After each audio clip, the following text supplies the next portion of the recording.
What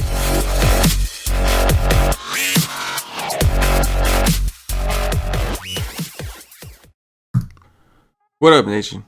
Welcome to another edition of the Wise Take NBA DFS First Look. CK013 here from the Wise Take Nation. You can find me on Twitter at wise_take.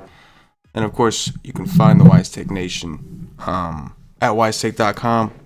And you can also follow along on Twitter at wise_take for the latest and greatest in the DFS industry. Been a while. We took a few days off. Been sick during the week. If you are new to the channel, welcome. Do me a favor, please like this video and subscribe to the channel. Make sure you hit the notifications bell. We do a lot of free DFS content on this channel. So make sure you subscribe and you hit the notifications bell so you're notified when we go live. You don't miss out. Did the NFL show earlier for the week. The first look. We have an NFL DFS podcast, of course, also on Thursday night, and we will be grinding out these NBA videos as much as we can. Again, I've been sick the last week or so haven't been able to pump these out consistently, but we're back. I'm starting to feel a little bit better, grinding through, and because that's what the nation does. Shout out to the Wise Take Nation. The nation's been hot. Our analysts have been playing really well. A lot of our members have been winning. We've seen screenshots of multiple sports: hockey, NFL, NBA. It's just a really great time to be playing DFS. It's a great time to be a part of the Wise Take daily fantasy community.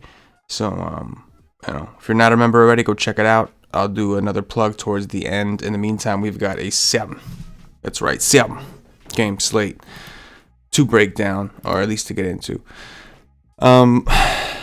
James Harden, the most expensive guard on the slate for good reason against the Clippers. Should be a pretty good matchup. Curious to see if Kawhi Leonard draws Harden duties. I would think so, just because the Rockets don't have a ton of guys. I think you would need Kawhi for other than Harden. So I think it makes sense. They're at home. Houston's playing fast. The Clippers, I would imagine you're going to do everything they can to stop Harden. LeBron James in a back-to-back against Golden State. If Golden State can hang around this game, maybe things can get interesting. Golden State, not a good defensive team whatsoever. Russell Westbrook, 8,900, certainly stands out, especially if you're worried about Harden maybe drawing some of that Kawhi defense. You would think that would open up the path for Russell Westbrook, who has honestly just been really disappointing lately. The usage has been there, just the results haven't. You can see now 4 straight games where Westbrook has just looked like an average player. But this could be a situation where we finally see him shine. Kemba Walker's played well. He's got a solid matchup against Washington. With Gordon Hayward out, we know Kemba Walker is going to get a usage bump along with Jaylen Brown, Jason Tatum, some of these other guys.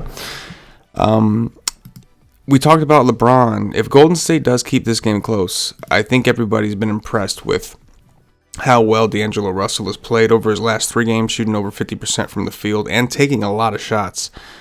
The assist numbers are there. He's just so involved. The usage is so high. We saw Ricky Rubio have a really good game against the Lakers today. I think if the Warriors do hang around this game, D'Angelo Russell is going to have a big game. Going back to LA where his career started before he was traded away. So I do think that D'Lo is a very interesting tournament play for today's slate. Coming down, we know the deal with a lot of these guys. Lou Will, Fred VanVleet, we know is going to see a lot of minutes, all the minutes he can handle, making him a nice cash game play most nights. His price is up to 7-1. We're not used to seeing him that high. But with Lowry out, the usage is certainly there. Even in his last game against the Clippers, didn't play particularly well. That was a back-to-back, I believe. And he still took 20 shots. He just only made 6, which is super inefficient. Coming down the list, this guy, Devonta Graham, has been very impressive. Him and Rozier, it seems like only one of them is going to have a good day. And lately, it's been a lot of him. The price is up there. Memphis is not good against guards. Devonta Graham is getting point guard minutes when Rozier is off the court. The 6'9" price tag's a little heavy. I do think I would prefer Rozier. I know he's not been great, but his price is down to 5'6". I think it's a really good price for Terry Rozier in a nut matchup. I love taking guards against Memphis. They're not good defensively against guards, so price, everything considering, he's probably one of my favorites going into this. We know there's some injuries over at Golden State. I believe that Damian Lee is going to be out. Alec Burks has played really well lately. Only got 19 minutes against Utah. But even in that 19 minutes, scored 20 DraftKings points. I think it's another viable option, especially if you are looking to get some exposure to that game, thinking that it will stay close and potentially shoot out. We're already over at the shooting guards. Isaiah Thomas is kind of interesting to me at 4,900 back in Boston. So if you want narrative, there's plenty of narrative on this slate. This is just one of them. There's certainly going to be plenty of narrative. Isaiah Thomas's usage has been fine. I played him pretty heavily against Cleveland, and he didn't do what I was hoping he would do. But he did play 29 minutes, which is promising. Now he will be going to Boston, who is a pretty good defensive team for the most part. But we'll see if he can make some magic happen. Again, if you're into narratives, you got that revenge factor. Another narrative for us here, Markelle Fultz going up against Philly. Fultz is now the starter over there. He's getting 23 to 24 minutes. He's not known as a scorer, but he's been racking up a decent amount of peripherals, particularly steals, is where he shines the most. So if you're in the narratives with that one, he sucks. I learned my lesson with him. But if you're in the narratives, go for it. Jeff Teague is questionable. He's missed a bunch of games with an illness. They priced him down to 4,600. Not exactly sure why. If he does play, assuming that he gets full minutes, this is a really good matchup for him against San Antonio. It's not good defensively against point guards. Not sure why they would drop his price so low, but we'll have to see if he even plays. But if he does play, I would imagine he's going to be pretty popular. Going over to shooting guards, we talked about Harden, obviously. Bradley Beal against Boston, it's okay. Wiggins has been playing really well. He's now 7-9. Don't feel totally comfortable with that, but he's been playing really, really well. They're shooting really efficiently. My problem for me is what happens when he's not shooting so efficiently. And now his price is up to a point where you really, really need him to perform at a high level. Jaylen Brown's been awesome in games without anybody. If somebody misses, Brown seems to use that as an excuse to kind of tee off. He's also been pretty efficient with his play. DeMar DeRozan's price is awesome. Minnesota's been a great team to target players against in fantasy. DeMar DeRozan is 7K. I think that price is probably too low for him. Probably a guy we're going to want to get some exposure to. I think that's it for now. I'm sure Jordan Poole with Lee out should also be a candidate to see a solid run of minutes. The usage isn't great, and but for a value play, I guess it's okay. Let's see what else we got. We talked about LeBron. Kawhi Leonard certainly fine.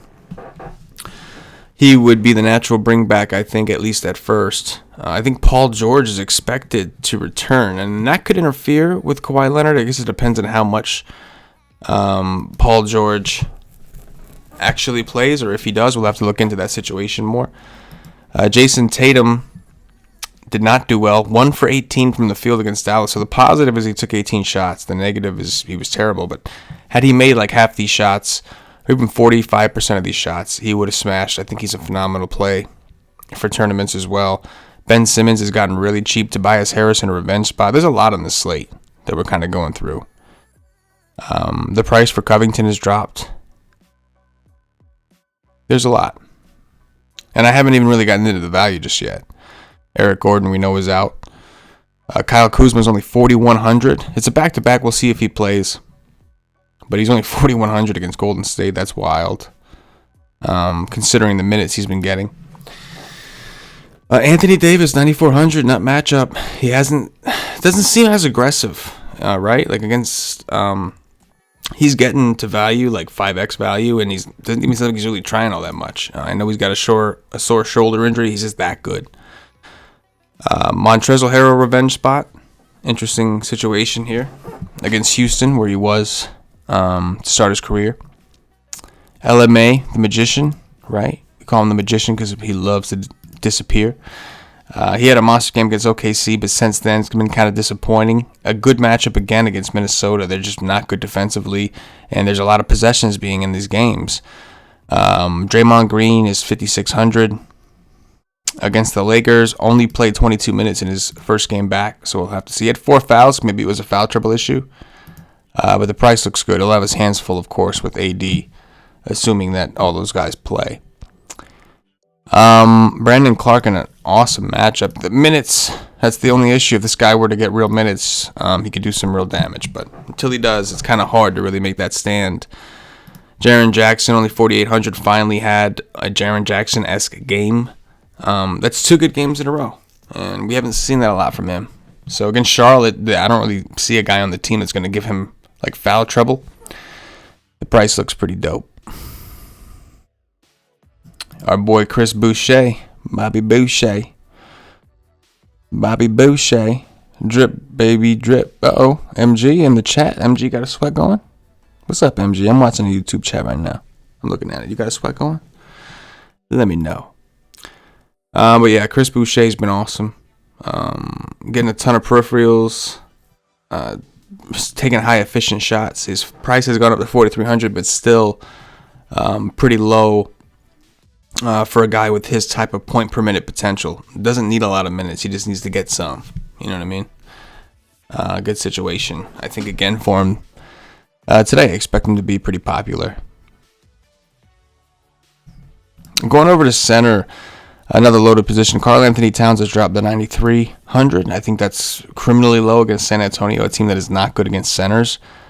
He seems like a phenomenal play right now. At the center position, I'll keep going, but Embiid obviously a fine play. Vooch typically plays well against Philly. He's been playing a lot better lately in general. I think 8,300 is probably too cheap still for a guy with his upside, regardless. Even though I know he's not been playing at his highest level so far this season. Clint Capella only 7,400 against the Clippers. We know the Clippers are awful, can't defend against the bigs. They're just not big enough size wise. Hassan Whiteside only 6,400. He could do some work there. Gasol is probably sneaky. The problem with Gasol is his usage is so low. His usage on this team, even with Kawhi gone, is just so low. He's just the last resort. And it's a shame because Whiteside is not a good defender. We saw Zubac to slice this dude up. And I think Gasol could too if he got the opportunity. But it doesn't seem like he's getting that opportunity. And that's, disappointing. That's disappointing. I think we'll cut it there. Didn't particularly, have like an optimal approach just yet. Just kind of went into it for what it was, and there are a lot of awesome plays for tournaments. It's going to be a fun slate, I think, with 7 games. Fun MME slate. You can really, get a good amount of exposures, make a lot of teams, and cover a good portion of what you probably want to cover, being that there's only 7 games. But we'll do what we do with the Wise Take Nation like we always do. So I suggest, if you haven't checked out the Wise Take Nation, go check us out at wisetake.com. We have day passes for NBA. Day passes are $2.50. You'll get access to all the NBA DFS content for one full day. The content includes a slate breakdown article covering cash and tournaments, a core plays article from myself, giving that I usually go over my core plays, the players that I have the highest exposure to, a cheat sheet for FanDuel players from Cam, and a cheat sheet for DraftKings players from Paulie. So, not to mention a live stream we do 2 hours before a lot called the Y Stream. You'll get access to all of it for $2.50 if you want to try it out for a day. You don't get access to the Slack chat with that, so I do recommend you at some point upgrade to a monthly option or higher, because those are the plans that qualify you for the Slack chat access. The Slack chat is really where the community aspect comes into play. We got our members breaking down the slates together with each other, with analysts, and just kind of sharpening up their skills and just learning the game and becoming better at the game. At some point this week, I'll be doing a strategy session video kind of going over my process, which includes which optimizer I use. I do use Fantasy Cruncher when I do MMEs. Yeah, I said that. But that'll be included with the membership, and we'll give more information as we get a little closer to the time. But in the meantime, go check us out, wisetake.com. Do me a favor, guys. Like the video. The likes go a long way. Allow us to keep doing these. I know, I was sick, wasn't able to do them a ton, but we're back, and now I need the likes to keep motivation, keep them going. Shout out to MG, Wise Take Nation member OG. Says he's got a little sweat going, so we'll be rooting him on. Seems like somebody's got a sweat going every day at the Wise Take Nation. That's just how we do it. With that said, I'm getting out of here. For myself, the entire Wise Take Nation, as always, good luck. Yeah.